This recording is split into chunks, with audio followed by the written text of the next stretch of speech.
Every year, NFL teams undervalue players in the draft. Why do they do that? Well, sometimes a player may lack elite measurables.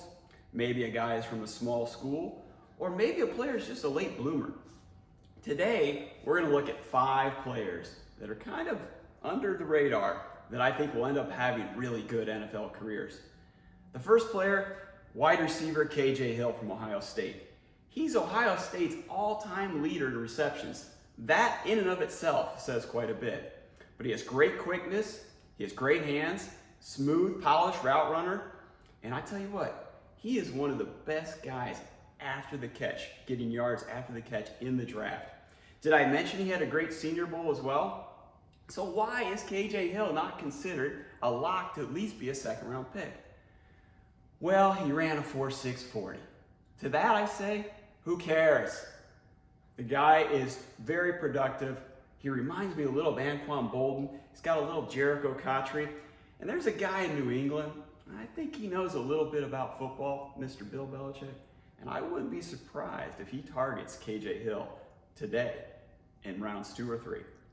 The second player that I think is under the radar is Michigan offensive lineman Jon Runyan Jr.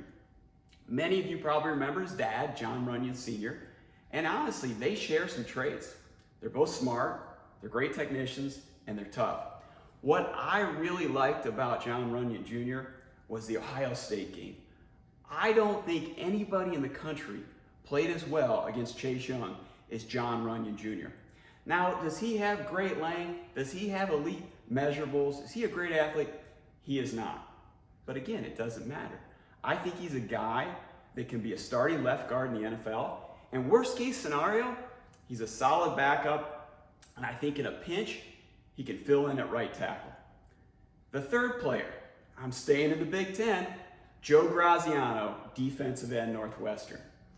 He's a guy that is ultra productive. Again, doesn't have elite measurables, may not be a great athlete, but he has 2 things I really like. One, scheme versatility. I think he's ideal, 5 technique in a 3-4, and I think he's a solid, base defensive end because he can anchor in a 4-3. He reminds me a little of former Wildcat Dean Lowry, and going back a few years, he also reminds me of former 49er Pierce Holt. Now, fourth, and this guy is a true late bloomer, defensive end Alex Highsmith from Charlotte. He has got a couple traits that you just can't teach. One, he had 14 sacks last year, so he has great production, but he has great bend, he has great hip explosion, and great get off. The last player is Alex Taylor, offensive tackle, South Carolina State. I'm telling you, this guy is huge, 6'8", 88-inch wingspan.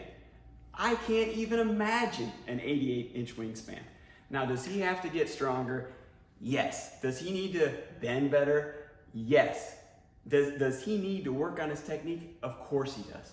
But I'm telling you, if you're a team in the 4th or 5th round and you have a good veteran offensive line coach, you have a good strength program, and you're patient, you could find a gem in Alex Taylor. So there you go, folks. There's 5 under the radar guys for you to watch and follow today and tomorrow in the NFL draft. Take care.